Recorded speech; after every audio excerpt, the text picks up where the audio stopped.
Monster Hunter Wilds is possibly in the running for Game of the Year. Not only did it sell 10 million copies in the first month of its release, it delivered an immersive story in a single player setting, but in a multiplayer game that's going to receive constant updates throughout the year. So why has it lost 90% of its player base? And why are games like Clash Royale, a mobile game, Among Us in a VR format, the infamously hated Diablo 4, and even games like, wait, what is this? Anime Squad? What?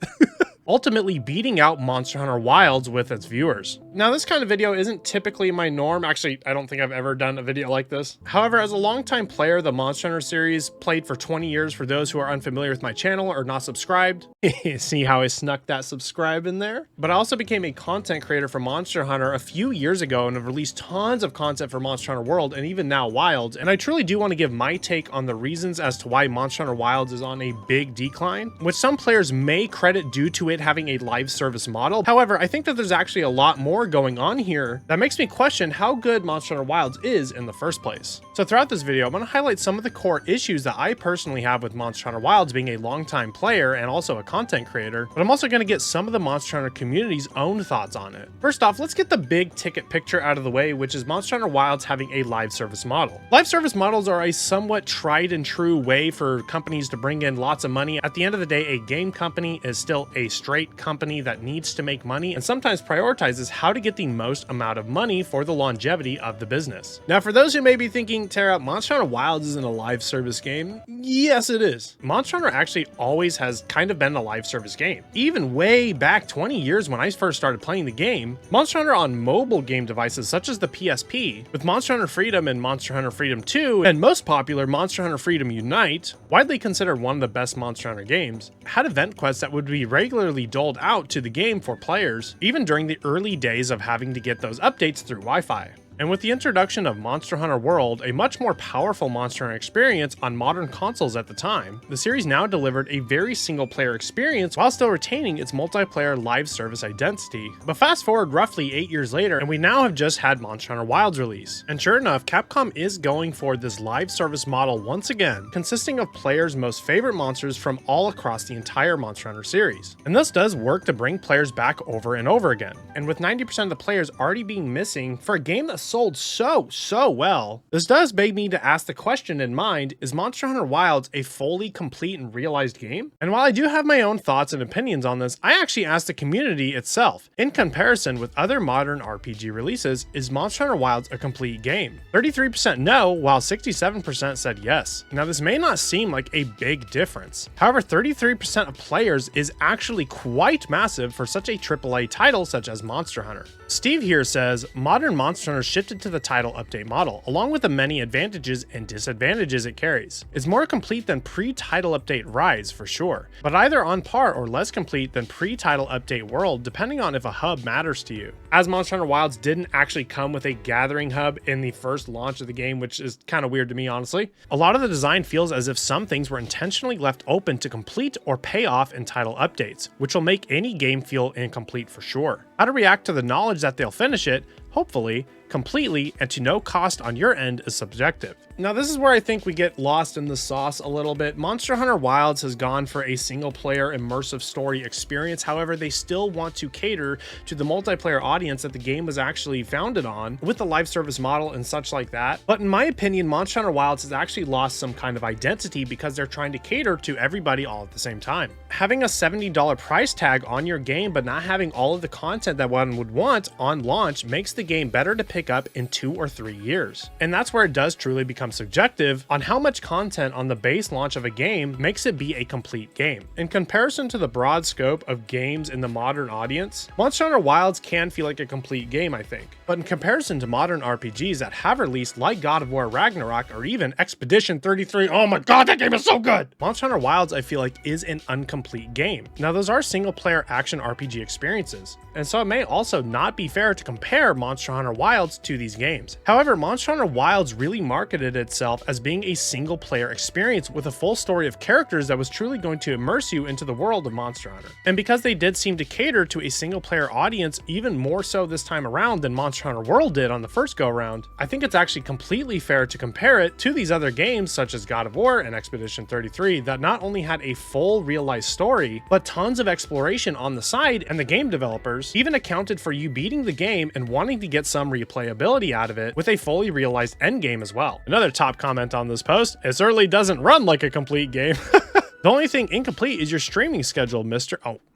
Moving on, I also polled, are you burnt out of Monster Hunter Wilds? With 7.5 thousand votes, having 56% say yes. WorldSeer says it's because of the way they release updates. I think it's normal for players to leave/return to check out the new updates every now and then. Pretty sure the devs know that too. And I wouldn't say I'm burnt out, just spending my time elsewhere until then. Stu Chains also says, I think I'll come back for the DLC when there's a big chunk of content to play, which does suggest that maybe there isn't a whole lot of content in Monster Hunter Wilds. And so speaking of content on Monster Hunter Wilds, let's talk about the actual game experience. First off, and in my opinion, the game is simply too easy. Whether it's through its story, its gameplay, or even the end game of Monster Hunter Wilds. The game, in my opinion, simply holds your hand way too much. With it being extremely accessible to many players of the general gaming landscape, and how it's been integrated into not only the gameplay, but first and foremost, the story. Now, the story isn't really a reason as to why a lot of players have maybe left, as typically for most players who care about stories in games and nothing else, once they finish the story, they're bound to leave, so that's pretty much obvious. However, bear with me as I do get into examples of how the story is driven in terms of you taking a more backseat role, ultimately streamlining the game and making it very easy and accessible for all of those players.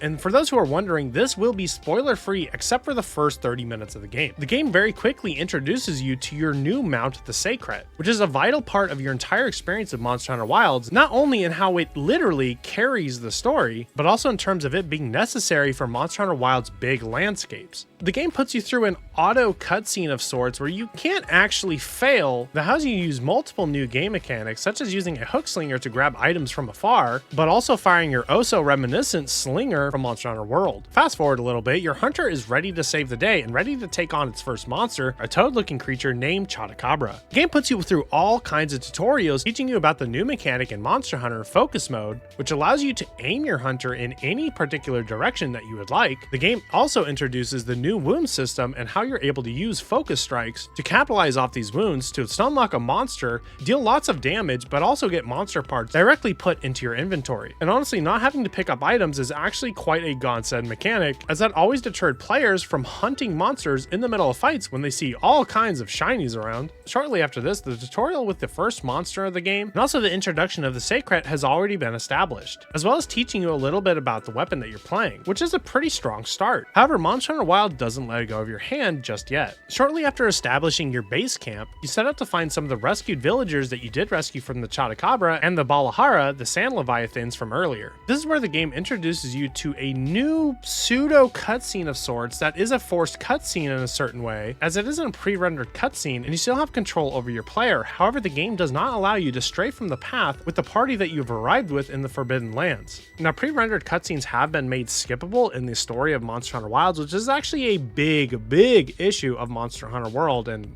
pretty much everybody hated it, especially when it comes to the replayability of the game. However, and in my opinion, Capcom actually created a way worse type of cutscene with these in-game cutscenes that cannot be skipped, where you know you actually have control over your player. However, you cannot explore freely, and the game holds your hand as you progress through the story, forcibly showing you all of the, granted, very beautiful landscapes and even endemic life in the vast world of Monster Hunter. Now, this is just the first hour of the game, and so you might be wondering if this is a fair criticism. Well, unfortunately, these in-game unskippable roller coaster rail-like experiences continue throughout the entirety of the game. Now, this is one of my very first examples of the game not letting you have very much player agency, where it forcibly tries to immerse you in the story. And I'm going to leave the story right about there for now, as we've established that the game has a very core and linear path that is suited to new players in the Monster Hunter series, and how it does actually affect the gameplay experience for not only the single player experience, but also the multiplayer. Now there's actually so many points in the gameplay to cover when it does come to Monster Hunter Wilds having a much more streamlined experience, or some may call it ease of access. Next, when it comes to actual combat, Alma and your Palico are present with you at all times. When hunting monsters, they'll give out constant tips on what you should be doing and how to best play the game. For example, Alma will always constantly remind you to carve monsters after a hunt. Now this could be useful the first once or twice go around. However, she'll also remind you that monster drops can be turned into slinger ammo. And I'm not really the only one who feels that this is way too abundant in this game. Thunderyard says, I truly appreciate you calling out and standing next to cut tails. I really do, but I know already you can pick up monster drops as slinger ammo, and I feel real bad for that herd of Saratanoth that got caught in crossfire of the fight, but I'm not carving all 9 of them. I can even see for myself that's a tempered monster. The normal tutorial stuff you usually get once. We don't need Alma pointing this stuff out every other hunt. Chaos Capybara quotes Alma, don't forget to carve the tail. Small monsters can be carved too. Sometimes the monster will leave something behind.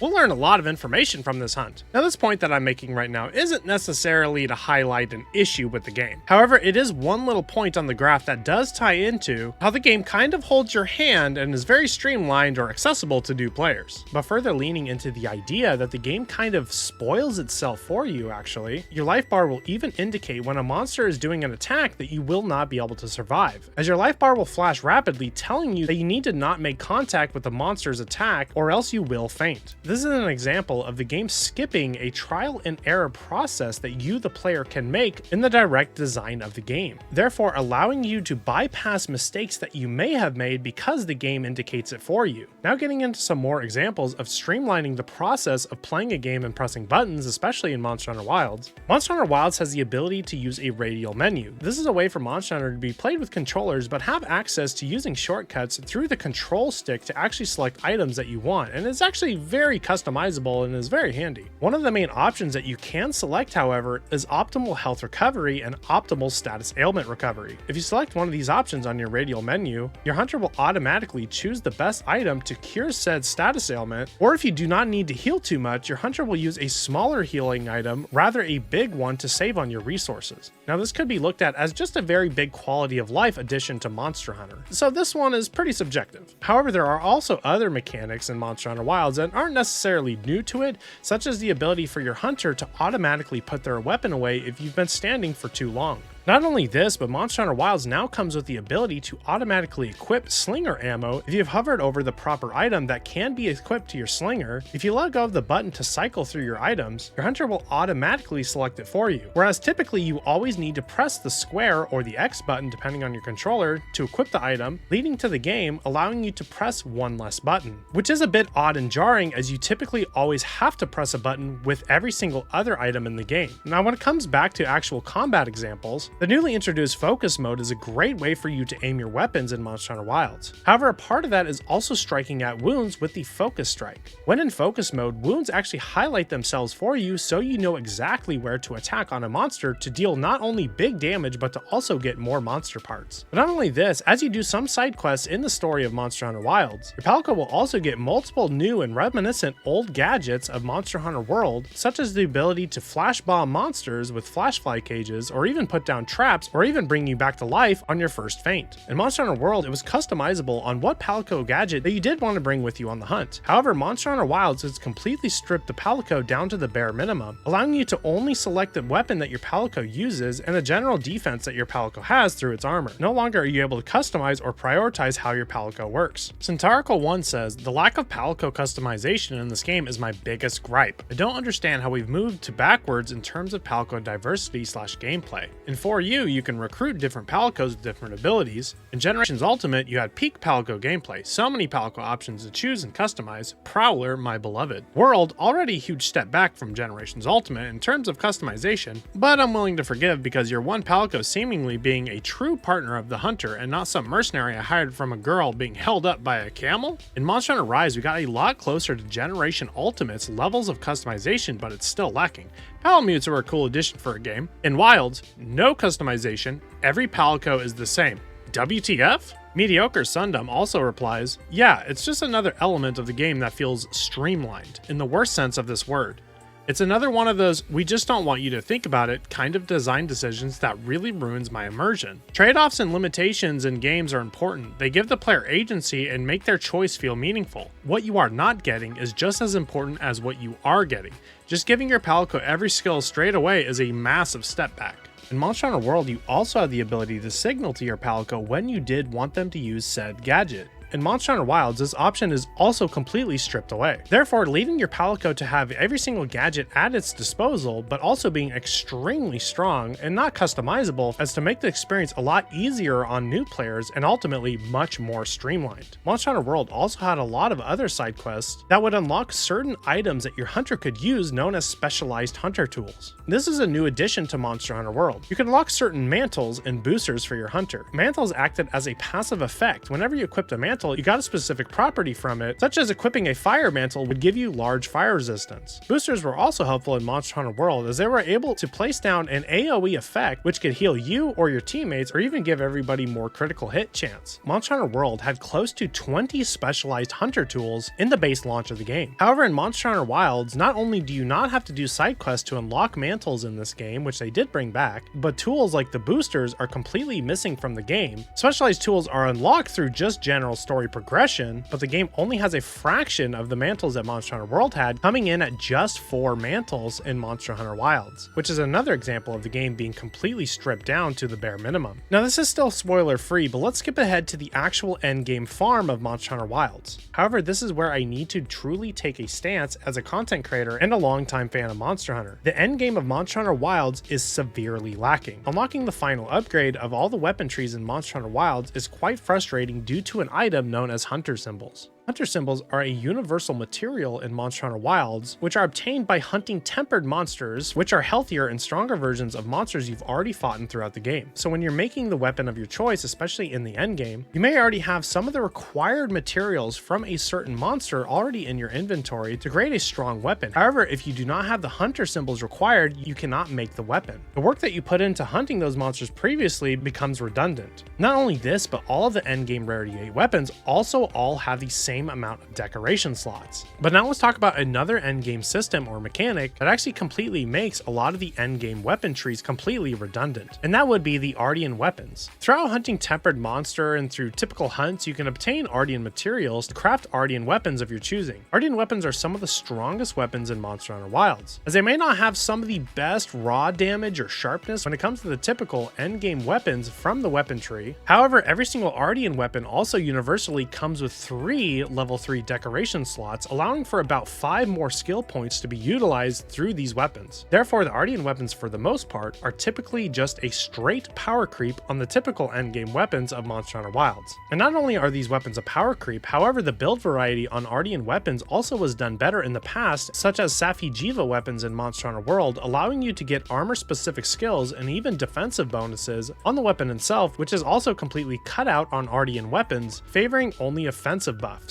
Now, the Ardian weapons being a straight power creep to a lot of the endgame weapons in Monster Hunter Wilds may be looked at as a fine mechanic. However, this is the very beginning base game of Monster Hunter Wilds, where safi'jiiva was one of the final updates in the expansion of Monster Hunter World, which is when builds started to become much stronger than the typical monsters that you can fight in the game. However, in Monster Hunter Wilds, I feel like this was introduced way too early. Not only this, but because it is lacking a lot of the cool abilities that you can get from safi'jiiva weapons, with the Ardian weapons being stripped down to having more decoration slots universally across all of them, but also only offensive based passive skills that can be selected on the weapons, makes the weapons pretty boring and uninspired in my opinion. And there's a lot more that goes into it, but that pretty much wraps up the end game of Monster Hunter Wilds. Pretty much being focused on hunting stronger versions of the monsters that you've already hunted, you get specific items that are universal to all of the weapons, even though you may have the prerequisite amount of monster materials, but also having Ardian weapon materials to craft the Ardian weapons also being tied to tempered monsters makes it an endless recycle of the content that you've already experienced just in stronger forms, and to ultimately get more gameplay time out of you. Which some may argue that that is the point of Monster Hunter, and so it may be up to you as the player to determine whether the system really is better or not. I for one think it was introduced much too early in Monster Hunter. However, the weapons being tied to all the monsters that you've you've already hunted makes it not so special when it comes to fighting monsters like safi'jiiva. But that's going to wrap up the end game of Monster Hunter Wilds. Now let's go through my ending thoughts of Monster Hunter Wilds and what truly is going on here and has led to 90% of players leaving. Obviously, the majority could be credited to players played the story, they played through the game already, and they dropped it, which is completely acceptable, obviously. However, through a lot of the comments that I've received on a lot of the polls that I've written, it's not just me who feels this way. There's a large majority of the fan base that feels that Monster Hunter Wilds is very lacking in content altogether. And that's where the live service model comes in, where the drip feed of content is extremely slow and is not hitting players the way it should be. As with a live service model, the intention is to give players a reason to keep coming back regularly. However, these extremely long periods and content lulls from Monster Hunter Wilds are ultimately leaving players not wanting to come back for a very long time until the game has a lot of content put back into it. Ultimately, this is leading me to feel that they really did prioritize the general modern audience, or casual players as you may call them, while multiplayer was looked at as the live service format of Monster Hunter Wilds and ultimately got put on the back burner. So when it comes to the casual game player's experience of Monster Hunter Wilds, with the story ultimately leading your hand, but also the gameplay, which I have heard from a lot of players did drop off before they even completed the story, but the game seems to also have stripped away so many mechanics from previous titles and streamlined a lot of what made Monster Hunter good in the first place. This ultimately is also leading me to wonder how many contributing factors there really are to Monster Hunter Wilds having one of the lowest player dips in Monster Hunter history, especially as I know that I only covered a handful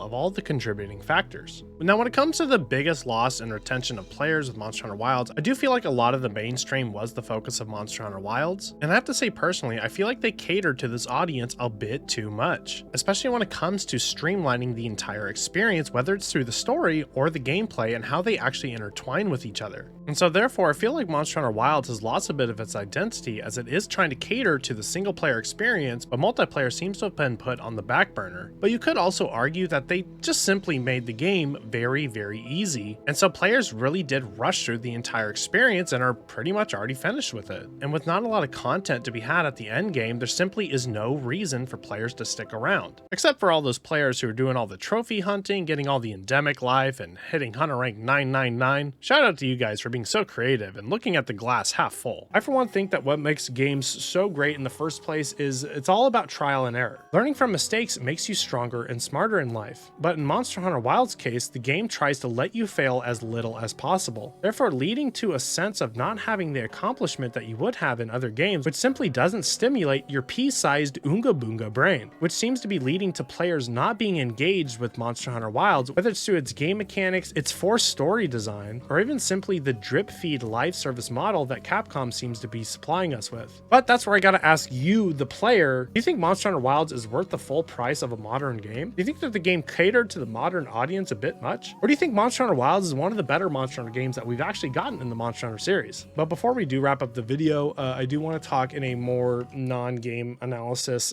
perspective. A lot of the points that I brought up in this video are pretty subjective to you, the player. I, for one, have been playing Monster Hunter for 20 years, and I've been a content creator for the last few years, making all kinds of content, as I stated in the beginning of the video. And a lot of the gripes that I do have with Monster Hunter is actually coming from a place of passion and wanting to see Monster Hunter ultimately do better and succeed as a game, especially as it's one of the only cooperative action RPGs that we actually have out there in the modern gaming landscape. I absolutely love this series and was actually very hesitant on making a video like this. However, I want to be my truest self, especially when it comes to my audience, and not actually lie to you. And that I used to believe Monster Hunter Wilds is going to be one of the greatest games of all time. That's actually changed a lot for me now, as I've seen the series grow for a very, very long time over the span of 20 years, much so to the point where I notice so many things are actually missing in this game, which in my opinion makes me feel like it's starting to lose its identity. But like I said, that's all coming from a place of passion. Take it with a grain of salt if you want. I'm sticking to my guns on this one. Anyway, if you enjoyed the video, leave a like, consider subscribing to the channel for more Monster Hunter content, as I still do truly love this game. Don't get me wrong, guys. Monster Hunter content is going to continue regardless. Or even give me a follow on Twitter, or go follow me on Twitch. Join the Discord, all that good stuff.